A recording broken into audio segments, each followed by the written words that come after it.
안녕하세요. 핑크팬더 이재범입니다. 오늘도 주간 보도자료 KB 부동산 2020년 7월 20일자입니다. 제 가장 큰 타이틀이 보시는 것처럼 서울 아파트 가격 상승은 여전하나 매수 문의 상승세는 꺾였다. 서울 아파트 가격 상승 0.58% 오르면서 지난주보다 0.63% 상승폭 줄어듦. 이렇게 나와 있습니다. 매수 우위 지수도 지난주보다 낮아지며 차츰 시장 안정화될 것을 암시. 그러니까 한마디로 말해서 6.17 대책으로 나와서 좀 폭등 이렇게 했었던 분위기였다고 하면 서울 수도권 쪽이요. 70 대책 나오면서 뭐야 이거 장난이 아닌데 사는 게 맞아? 샀다가 오히려 세금 낼 생각하니까 오씨 이런 상황으로 변한 게 아닌가 이렇게 생각할 수 있겠습니다. 그래서 서울은 상승세 이어갔지만 상승폭이 꺾였고요. 매수문도 줄었고 그리고 수도권에서 서울 강도 북구 도봉구 노원 양천 중랑 강서구 등 두드러지게 높게 나타났지만 전체적으로는 지난주보다 상승폭이 낮았다라고 써 있습니다. 그래서 시장 안정화 관련된 대책에 대한 반응이 예전처럼 빠르지는 않지만 천천히 반영되는 형세를 띠고 있다라고 되어 있네요. 자, 그러면은 한번 보겠습니다. 보시는 것처럼 지역별 아파트 매매 가격 주간 변동률 보시면 수도권 5개광역시 전국 나와 있습니다. 그래서 수도권 같은 경우는 이때 급격히 상승한 이후로는 여전히 그 상승 추세가 이어지는 것은 맞긴 한데요. 점점점 좀 힘이 딸리고 있다 이렇게 봐야 될 듯합니다. 전국 같은 경우도 그렇고요. 5개광역시는 오히려 느린 듯 뭔가 보시면 올랐다 약간 사라졌다 올랐다 약간 사라졌다 올랐다 주별로 이렇게 좀 이러면서 점점점 상승을 하는 그런 느낌도 없잖아 들긴 해요.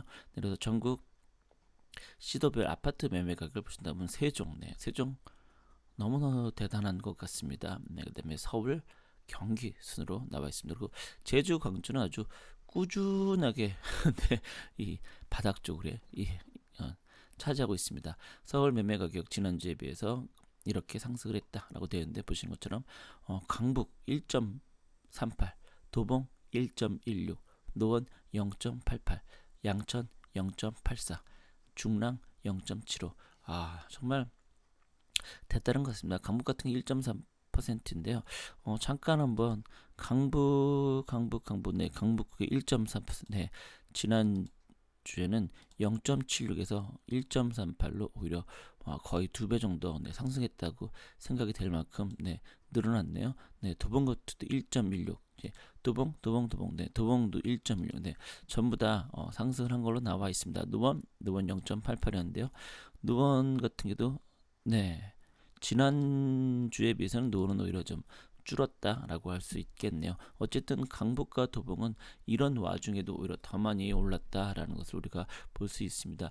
그거는 아마도 또 한편으로 이제 9억 이하 이런 아파트들이 9억을 향해 달려간 그런 것 때문에 이지 않았을까라고 생각이 듭니다. 실제로 70 대책일 때 보면 생애첫 주택이라든가 이런 것들은 약간 좀 그 대출을 많이 해준다는 게 좀 없잖아. 그 정책이 있었거든요. 그런 영향이지 않을까 생각하네요. 그래서 보시면 도봉구는 70 대책 발표로 세금 부담에 대한 우려, 신규 주택 공급 부족 등의 이유로 다주택자들의 갭 투자 유입은 줄었으나 실입주자 및 예비 실업 입주자들의 매수는 지속되고 있다. 창동 개발 호재에 대한 기대 심리는 여전히 매도자는 높은 호가를 부르고 매수자는 매물이 없으므로 높은 가격에도 불구하고 매수하는 상황이다라고 써 있네요. 그래서 어쨌든 도봉구는 여기 나와 있는 이 창동 개발이 계속해서 얘기가 되고 있네요. 실제로는 딱히 당장 된 거는 없다라고 할 수 있는데요. 노원구는 정부의 6.1 주택 안정화 대책 및 70 보완 대책, 매매 시장이 혼란스러운 가운데서도 취득세 인상 전 사자는 매수세로 높은 효과에도 한두 건씩 거래가 이루어지고 있다. 강원대 역세권 개발, 동부 간선도로 지어화, 도봉 면허시험장 의정부 전 동부선 경전철 재추진 등도 호재로 작용하고 있다. 그러니까 아무래도 이런 것들이 일주일 만에 달라질 일은 없겠죠. 일주일 전에도 나왔던 얘기가 또 나왔다. 이렇게 볼 수 있겠습니다. 네, 그런다면 경기 매매 상승률 상위 지역 남양주, 안양 만원구, 광명, 수원 영통구, 구리, 하남. 네, 그러면 거의 좀 비슷비슷하겠는데요. 남양주가 계속해서 어떻게 보면 좀 소외받았던 가격 상승에서 인 곳인데 지금은 오히려 이렇게 됐다라고 할 수 있겠습니다. 남양주 같은 경우 70대층으로 매매 거래돼서 한산하지만 매물 품귀 현상까지 갔던 덕소 지역 아파트 시대가 초강력 규제 개발 후 관망세로 들어가고 있다. 8호선 연장선 별내선 및 4호선 연장선 집전선 개통 예정, 다산 신도시의 법원 및 아울렛 입점 예정, 9호선 추진 진행 등의 이런 것들은 뭐 지난주에 했던 얘기 그대로인 거죠. 어떻게 보면 복사기 붙여넣기 같은 내용입니다. 안양 만안구, 냉천지구, 소곡지구 재개발 추진, 그리고 이런 것들이 있고 월곡 8호선, 판교선, GTS 신호선인 금전역 등이 투자들 문의가 늘어나고 있다. 인천 남동구 GTS B노선, 제2경의천철, 월판선, 수인 분당선 등 교통호재가 9월동을 비롯한 구도심 지역개발 산업형으로 갭투자의 임장 활동이 꾸준하다. 갭투자의 임장 활동이 꾸준한지는 어떻게 하느냐? 중개업소분들이 그렇게 알려주었겠죠. 네, 연수구는 저평가 지역으로 꼽히는 옥년동 일대 단지들이 수인선 8호 개통, 옥골 재개발, 네, 연내 착공 목표로 삼성레미 분양한다는 소식에 투자가 증가하면서 상승가 유지 중이다. 이것도 지난주와 거의 뭐 복사기 붙여넣기처럼 네, 보입니다. 전세 가격 같은 경우는 전주 대비 0.12% 상승했다. 수도권 0.19%, 5개 광역시는 0.05%, 기타 지방은 0.04%. 그러니까 여기는 서울 수도권이 지금 약간 수도권이 상승을 많이 하고 그 외의 지역은 좀 안정적이다. 라고 볼 수 있겠습니다. 그래서 수도권 같은 경우로 이렇게 보시면 계속해서 요 추세에 이어지고 있고 전국 광역시는 오히려 좀 줄어드는 추세 이렇게 설명해 드릴 것 같습니다. 전국 시도별 아파트 전세가격 주간 변동률 세종, 서울, 경기, 대전, 광주, 제주 거의 보면은 비슷하죠. 세종, 서울, 경기 이런 애들은 뭐 매매 가격이든 전세 가격이든 지금 계속해서 오르고 있고요. 다만 대전 같은 경우는 매매 가격에서 나오지 않았던 놈인데 전세 가격에서 이렇게 짠 하고 나타났습니다. 네, 그리고 밑으로 내려가면 강북구와 송파구, 성북구 등 일부 지역이 큰 상승을 했다.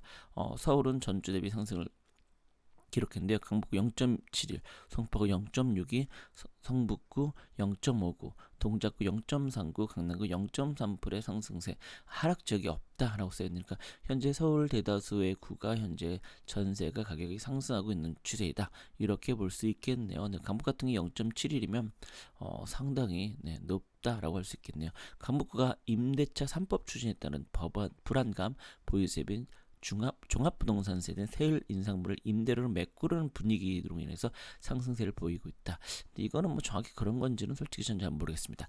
거래량 수요량이 증가한 것이 아님에도 불구하고 전세 매물이 워낙 귀해 임대 효과를 올려 매물을 내놔도 거래가 이루어지고 있다. 송파구는 대단지 리센스, 잠시, 엘스 등에서 매매 거래가 증가하며 전세 거래도 다수 이루어지죠. 가격 상승을 주도하는 모습이다. 재건축 조합원에 대한 2년 의무 거주 요건으로 전세 품귀 현상이 야기되면서 가격 급등에도 임대 거래가 이루어지고 있다. 네, 약간 좀 말이 좀 이상하긴 해요. 리센스 잠시를 쓰한 다음에 갑자기 재건축 조합에 대한 2년 때문에 전세 품귀 현상이 이루어지고 있다. 네, 리센스 잠시를 쓰는 아니잖아요. 그 옆에 있는 잠시 5단 주공 5단지면 모를까. 네, 여튼 그렇다고 합니다. 근데 경기도 아파트 전세가 변동률은 전주 대비 0.19% 상승했고 인천 0.3%. 네, 이런 식으로 이제 이 남양주가 0.7. 남양주는 뭐 매매 전세 다 네. 쭉쭉쭉이네요. 광명은 광명 5구역 2주 중 광명 1구역, 4구역 7월 2주 시장 예정. 남 뉴타운 지역 이주민 발생으로 매매값이 전세가 모두 강세를 보이겠다. 이 광명 1, 4구역 7월 2주라는 것은 지난주에도 나왔었던 건데요. 지금 사실은 이 발표가 벌써 중순이 되었는데 이 보고서 발표 날짜를 기준으로 볼 때요. 아직도 이주를 안 하고 있네요. 이주 시작 예정이라고 써 있는 거 보니까요. 네, 그다음에 광주는 강남, 판교, 성남으로 인접하여 출퇴근 용이하고, 네, 강남은 좀 그렇고, 네. 판교 성남은 좀 가깝긴 하죠. 인근 지역에서 저가 전세 물량을 찾아 유입되는 수요가 꾸준한 편으로 수요 대비 물량이 항시 귀한 편이다. 임대차 3법 시행 염려로 미리 가격을 높이는 분위기도 보인다. 네, 어느 식으로 남양주 광주가 계속해서 매매 가격, 전세 가격. 그러니까 이렇게 볼 때 매매 가격, 전세 가격은 같이 움직인다. 이렇게 보셔도 될 것 같습니다. 매수자, 매도자, 동향지수 서울은 133, 지난주보다 손폭 하락했다라고 되어 있네요. 네, 136.5에서 133으로요. 강북 지역은 지난주보다 하락한 137.2, 강남은 지난주와 비슷하네요. 128.8에서 129.3으로요. 네, 전국 매수 의지성은 80.6으로 지난주보다 82.6보다 하락을 했다라고 나와 있습니다. 그래서 전체적으로 여전히 사실은 100이 넘기 때문에 높다라고 할 수는 있긴 해도요. 그래도 한때 뭐 150, 160 거기까지 갔었던 건데 많이 이 매수 의지수가 줄어들었다라고 볼 수 있겠네요. 결국에는 6일 대책 나오고도 너무 이제 가격이 상승하니까 정부에서 70 대책으로 때려잡았거든요. 근데 그 때려잡은 게 좀 너무 현재 좀 과격했다. 너무 심했다. 그래서 지금 조세 저항 얘기도 나오고 있는데요. 조세 저항이 사실 가장 국가 입장에서는 위험한 거거든요. 왜? 당장 내 흡입에 와닿는 이런 이익, 당장 나한테 왔는 먹고 사는 부분을 건드린다는 것은 어떻게 보면 영리를 건드린다라고 할 수도 있기 때문에 정부 입장에서는 뭔가 좀 보완책이 나오지 않는 한 좀 계속해서 문제가 커지지 않을까 개인적으로 이렇게 생각을 하고 있습니다. 자, 그러면 오늘 방송 여기서 마치도록 하겠습니다. 여러분 시청해 주셔서 들어주셔서 고맙습니다.